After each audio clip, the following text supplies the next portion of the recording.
Hello, bonjour, salam alaikum.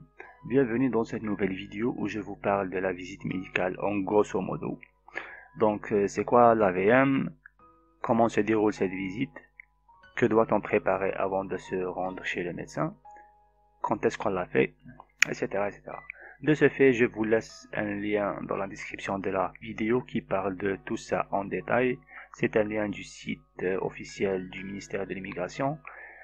Donc, essayez de lire et relire pour tout comprendre. Je me présente rapidement. Je suis Medidius. Je suis immigrant et résident permanent au Canada. Et je suis là pour vous aider à immigrer via le système Entrée Express. Comme je l'ai déjà fait avec beaucoup de candidats avant vous.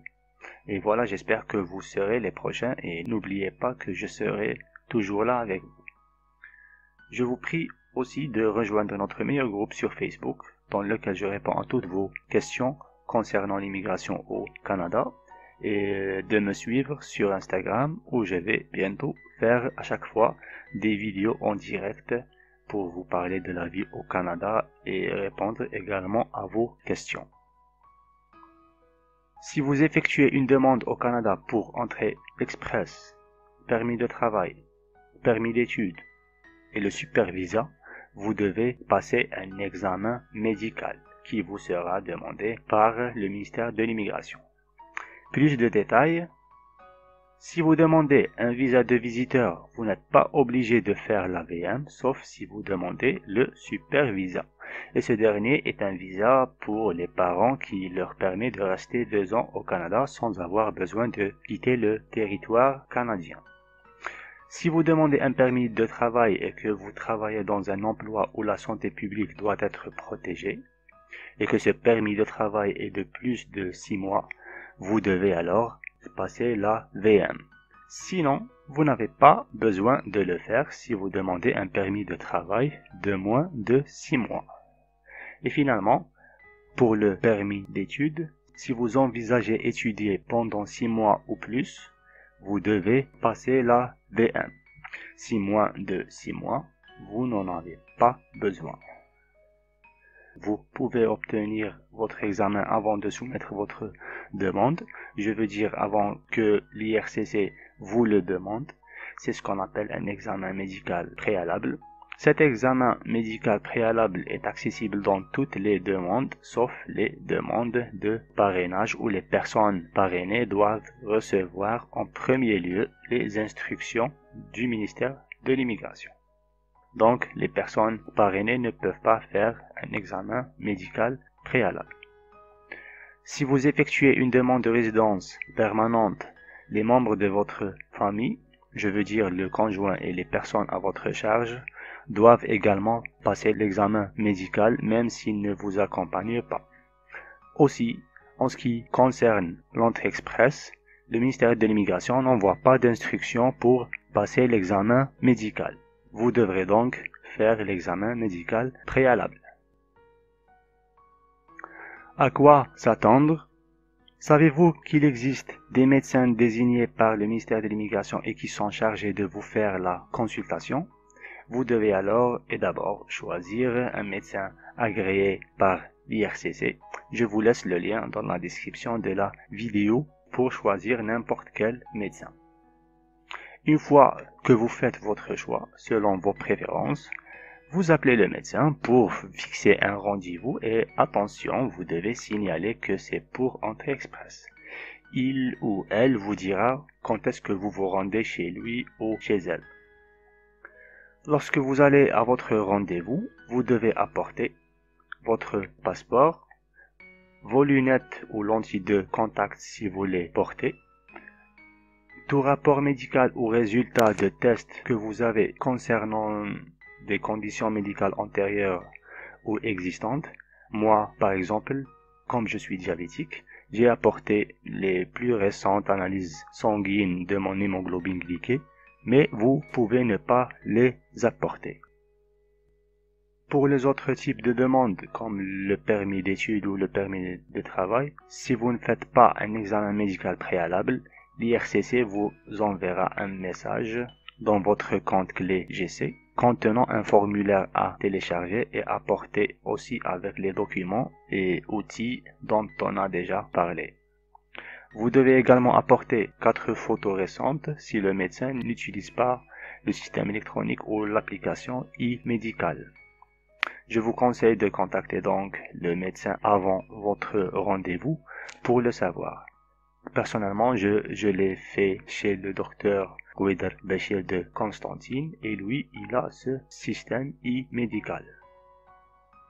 Après avoir fait la consultation chez le médecin et payé les frais nécessaires, il vous envoie au laboratoire d'analyse médicale pour vous faire un prélèvement sanguin et urinaire, et ce pour vérifier si vous avez des anomalies ou des maladies virales. Je vous signale que le jeûne n'est pas obligatoire, donc prenez votre petit déjeuner et buvez beaucoup d'eau.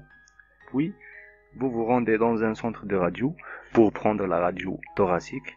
Les enfants ne sont pas concernés et les femmes enceintes font généralement cette radio après l'accouchement, parce que les ondes et les rayons de la radio sont dangereux pour le bébé. Donc elle fait la consultation normale et la prise de sang et la démarche de la VM reste en stand-by jusqu'à ce qu'elle accouche et fait la radio et l'envoie à l'IRCC. Du coup, elle reçoit une approbation de sa VM plus tard. Attention, il y a quelques centres qui vous font quand même la radio, donc c'est à vous de voir. Après avoir passé l'examen médical préalable, le médecin vous remettra un document comme ceci, feuille d'information, confirmant que vous avez subi un examen médical. Vous devrez donc scanner le document et le joindre à l'ensemble des documents dans votre compte clé GC, dans la rubrique intitulée Examen médical préalable. Les résultats de votre examen médical ne sont valables que pour 12 mois. Vous devrez peut-être passer un autre examen si vous n'entrez pas sur le territoire canadien avant que vos résultats soient expirés. Concernant le prix, personnellement, en Algérie, je l'ai fait à 12 250 dinars algériens. 6 000 dinars algériens pour la consultation chez le docteur, 1250 pour les analyses de sang et d'urine et 5 000 dinars algériens pour la radio. Sur Alger, à Clinique Al-Azhar, c'est à 16 500 dinars algériens. De toute façon, vous pouvez appeler le docteur et vous lui demandez combien ça va vous coûter pour avoir une idée claire et nette. Concernant les motifs de refus de la VM, sachez que l'IRCC pourrait refuser votre demande si votre état de santé est susceptible de constituer une menace pour la santé publique au Canada.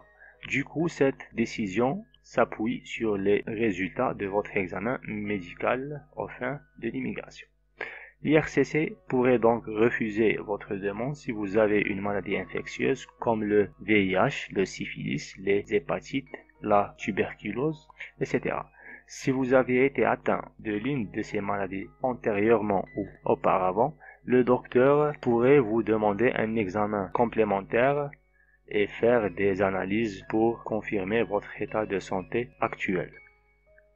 L'IRCC pourrait aussi refuser votre demande si vous avez une maladie mentale et vous présentez un danger contre la société au Canada, comme la schizophrénie sévère où le malade se met à frapper les gens, un trouble bipolaire, la catatonie, etc.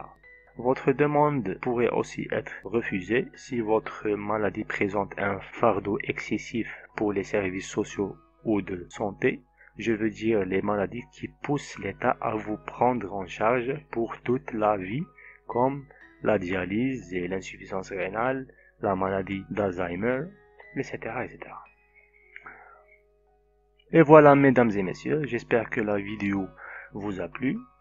Abonnez-vous, cliquez sur le pouce bleu et partagez la vidéo avec vos amis intéressés à l'immigration au Canada.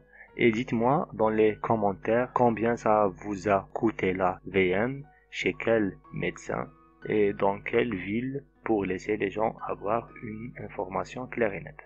Et dans les uns les autres, prenez soin de vous et ciao.